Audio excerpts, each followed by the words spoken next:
This no-code AI agent will automatically generate shorts and reels, including an avatar, auto captions, and summarization of a newsletter or a blog. Learning this stuff alone is tough. That's why I created a private community where you can get answers, share your wins, and connect with people on the same journey. Join us. The link is in the description. I'll see you inside. We will create an agent that will take text and transform it into an auto-generated video for you. So a short form video. So we'll take, say you have a blog post, an email, or an article you've written. You can take it from text form, we'll run it through the agent in the model, and by the end you will have a short form video, maybe 15 to 30 seconds. It will have auto captions and it will also speak. So at the end of the day, we're taking text and generating a video. We will go ahead and add a trigger. We will go ahead and trigger this one manually. And what we can do next is add a model. So for this, I'm going to use OpenAI and I'm going to select message a model. You want to make sure that your API is connected here. You can choose a different model. It's really up to your preference. We'll keep the resource as text, message a model, and from the list, since it is video generation, I'm not going to go, I usually typically go with the mini just because of credits, but I'm going to use 4.1 model here. And for messages, you want to think of this as you're telling the prompt kind of its role. So we want to generate a video that is a short form video with some auto captions and voice. So we can say, you're a script writer for, and here I have it written out. So you're a script writer for viral short form video content that is only 20 to 30 seconds long. So again, this is telling the model its role. The important thing to note here is we want to change the role to system. It sets the context for the model and how it should behave. So we're telling it that it is a script writer, and we want to go ahead and click to add message. And for the prompt here, we want to generate the prompt for the model. And in this case, I'm going to use a newsletter. It'll have a bunch of different topics in the newsletter. And the important thing to note is I want to give it some rules here and also give it some examples. So it can really narrow in on what exactly I'm looking for. I went ahead and pasted a prompt in here, and if we just open this up, you can see I gave it some instruction here that it's a video script, 20-30 seconds, a talking head video, and I'm looking for shocking, surprising, or valuable stories in the newsletter, and I gave it a little bit of a structure. So we have the hook, story, and the payoff. Giving it some information about the tone I want, something that is controversial but also conversational, something that's a little dramatic.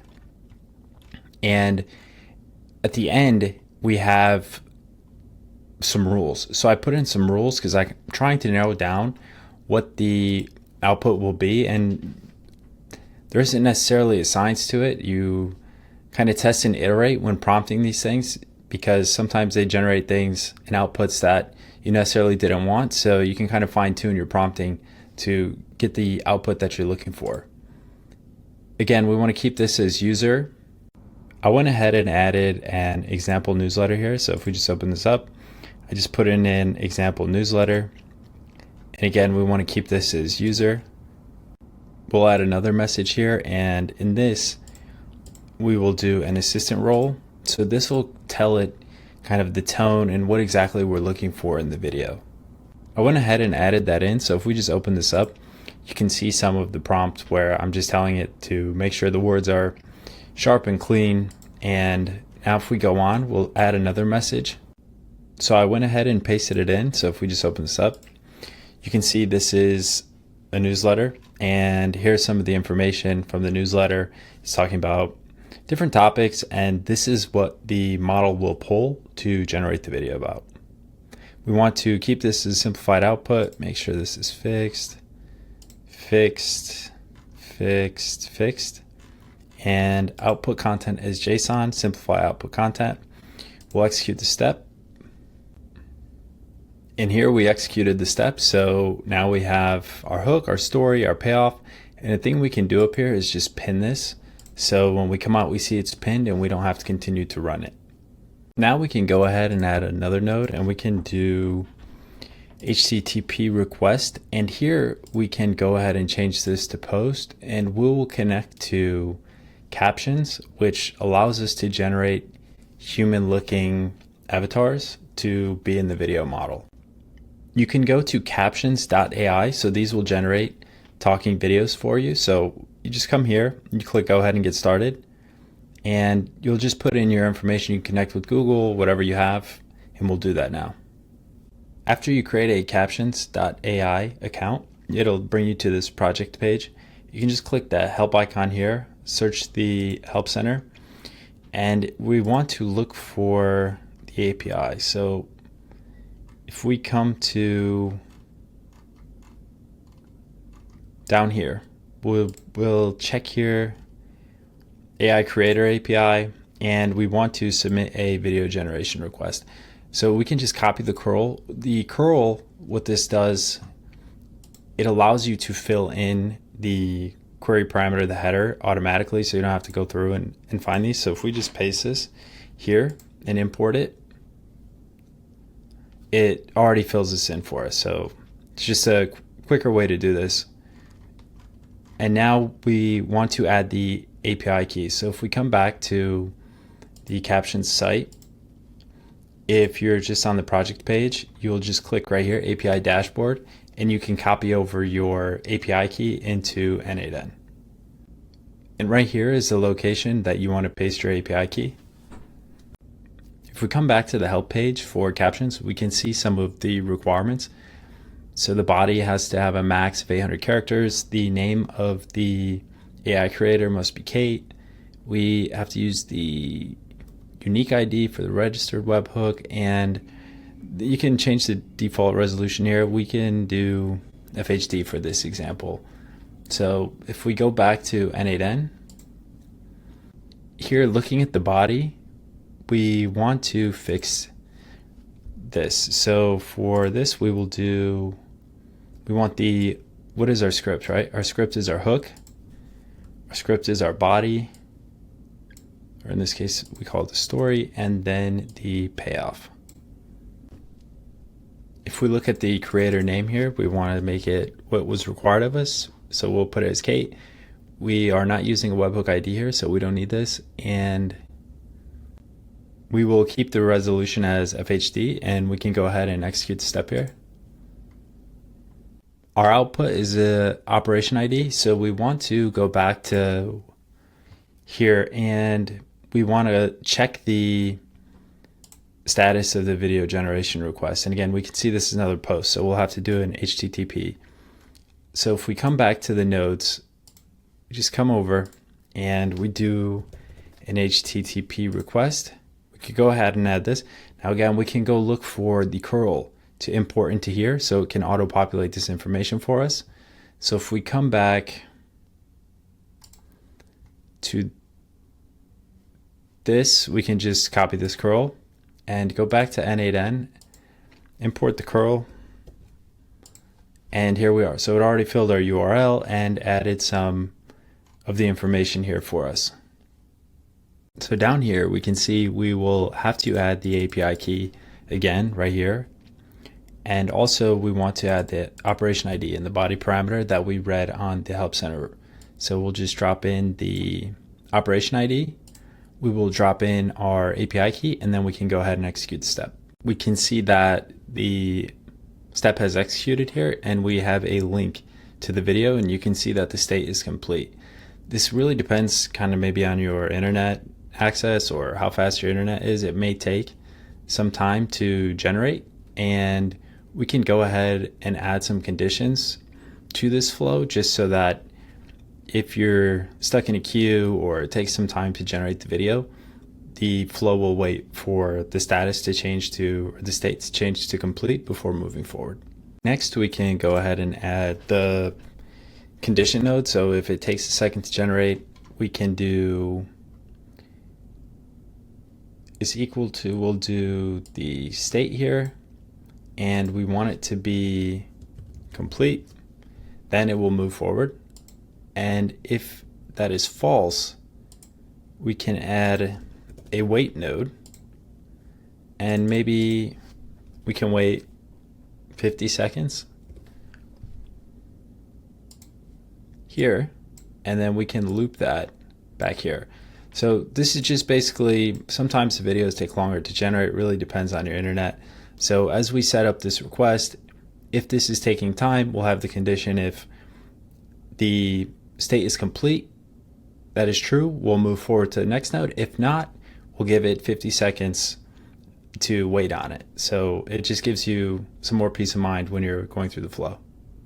I just pasted the URL from the output that we generated into the browser so we can go ahead and watch our video, and this is our video.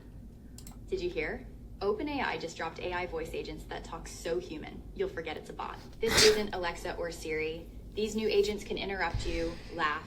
We're so cooked. Wow, AI already. All right, so if we go back to the workflow, back in the workflow here, we want to go ahead and add another node. So we can go ahead and add captions, right? So we had our video, she's chatting. We want to add some captions to it. So to add captions, we'll have another HTTP request. And now we can go to a captions app. Quick pause. If this video is remotely helpful, hit the subscribe button and we'll level up together. If we go to createomate.com, createomate.com here, top left, and we go ahead and get started, you can make an account here. So I'm going to create an account. Okay, so I just created an account here and we want to go to templates. We can do a new template and you can see they have some interesting stuff here. We have auto subtitles right here. You can pick different kinds that you want. We'll go with karaoke. Okay. We can, what is vertical? We'll do the vertical here. Create a template. And here, this is what it kind of looks like. So, all right. If we just come to the end here, we want to go ahead. Here's a little out scene with some kind of ad. We'll just go ahead and delete that bit, and we can click up here to use template, go to the API integration, and we can see the curl here, right? So this is some of the information that we will need. We will just copy this to the clipboard. If we go back to N8N, and here we are, right? So we just import the curl, just paste it in, and here we are. So we have all this information already filled out. So we execute our previous step and we get our URL over here. So if we go down here into the body and the JSON that was brought over from the curl, we can go ahead and put our URL in here. So if we just make sure to drop this in. Okay, great. So now we can go ahead and execute the step. So it says the status is planned. It may take a second here. If we go to Createomate and here in API log, we can see that the video is generated. So we can go ahead and open it. And here we are. OpenAI just dropped so AI full screen. That talks so human, you'll forget it's a bot. This isn't Alexa or Siri. These new agents can interrupt you, laugh, and hold real conversations. So we created an avatar and we added some captions to it. So that was pretty easy. Want to see faster results? My community is packed with people who are already building and automating. Get access to their strategies and shortcuts. We're diving deep into the topics and I'm sharing all the best strategies. Join us. The link is in the description. I'll see you inside. This is our entire workflow. So if we come back to the Createomate output, this is the URL. So you don't actually have to go to Createomate to download it, but you can. You can copy that link and put it in a browser. So we'll go ahead and do that now. This is the link in the browser. So here is the video. Did you hear? OpenAI time. And imagine calling the call centers, customer service. Kind of wild. And if we go back to the flow, one thing we can do here, it depends how you want to manage these, but if you want to just drop all these links in a Google Sheet or a different way you're managing them, you can just come to here. You can go to Google Sheet, right? And you can just append a row and you can go ahead and fill in that every time these are generated, they'll automatically populate your Google Sheet and you can go through and click and filter those out. But at the end of the day, we just went from clicking to having a AI avatar that we generated via a prompt using OpenAI create a short for us. So you can just imagine creating these for newsletters, or if you have blogs, or if you write different types of things, if you write for fun or you're working on short stories, you can begin to generate scenes for maybe something you're writing about. You can generate a video out of an email you wrote or whatever you did. And it just is a pretty cool tool that you can use. Or if you're using social media, you can generate these to do posts or create stories. It really is limitless. So again, it didn't take that long to set up, and by setting it up once, you have it kind of in perpetuity. You can use it as much as you want. Prompting is maybe something to keep top of mind, just because you can get dramatically different output with certain types of prompts. So you can kind of iterate to find a style that suits you or get you an output that you want. Pretty simple setup here. Didn't take that long, and you get a decently fun output. So I hope you found it useful, and I'll see you in the